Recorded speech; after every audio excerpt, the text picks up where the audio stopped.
দেশের বাজারে পাড়া মহল্লা সহ বেকারি ফ্যাক্টরির আনাচে কানাচে সয়লাভ চোরাই পথে আসা ভারতীয় চিনিতে।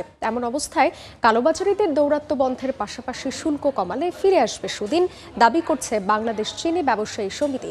সংগঠনটির দাবি, এই কাজের সাথে জড়িত রয়েছে সরকারের প্রশাসনিক কর্মকর্তারাও। এমন অবস্থা চলতে থাকলে চিনি শিল্পে ধস নেমে আসবে।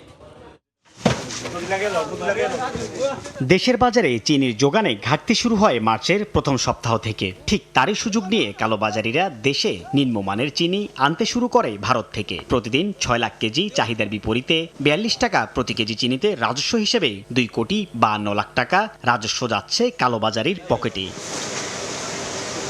রাজধানীর কারণ বাজারে দেখা মিলছে মোটা জাতের ভারত থেকে আমদানি হয়ে আসা চিনির। ক্রেতারা বলছেন, কেজিতে 42 টাকা রাজস্ব বাদ দিলে কেজি প্রতি দাম হওয়ার কথা 88 টাকা, কিন্তু এখনো কিনতে হচ্ছে 130 থেকে 140 টাকা কেজি দরে। চিনির দাম তো অনেকদিন ধরেই বেশি। চোরাই পথে আসলে তো আরো কমার কথা, কিন্তু সেই হিসাবে তো কমতেছে না। অবৈধ পথে যে চিনি আসতেছে, এটা বন্ধ করা উচিত।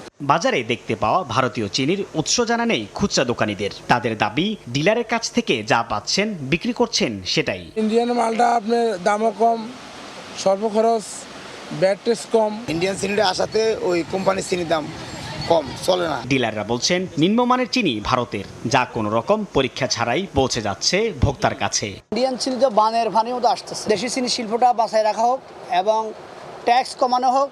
এদিকে বাংলাদেশ চিনি ব্যবসায়ী সমিতি বলছে, চোরা কারবারের সঙ্গে জড়িত অনেক রাঘব বোয়াল, যার কারণে সরকার বড় অঙ্কের রাজস্ব হারাচ্ছে। বর্ডার দিকে ঢুকলে এটা ঢাকা পর্যন্ত আসতে যে লাইন মেনটেন করে আসতেছে কিছু সংখ্যক সাথে ব্যবসায়ী এবং কিছু সংখ্যক যারা নাকি প্রশাসনিক কর্মকর্তা মিলগুলির বস্তা পাল্টায় পরিবর্তন করে এটাকে ভোক্তাদেরকে অলরেডি প্রতারণা করছে। মিল ইন্ডাস্ট্রি চলতে না পারে, তো এটা কি আমরা কি পার্শ্ববর্তী দেশ থেকে আমরা চোরাচালানের মাধ্যমে আনা জিনিসের উপর কি আমরা ডিপেন্ড করবো কিনা?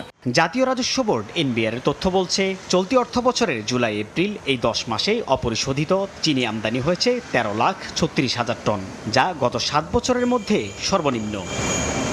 সাইফুল ইসলাম, সময় সংবাদ, ঢাকা। 4 দশক ধরে আপনার ফাইন্যান্সিয়াল পার্টনার আইডিএলসি।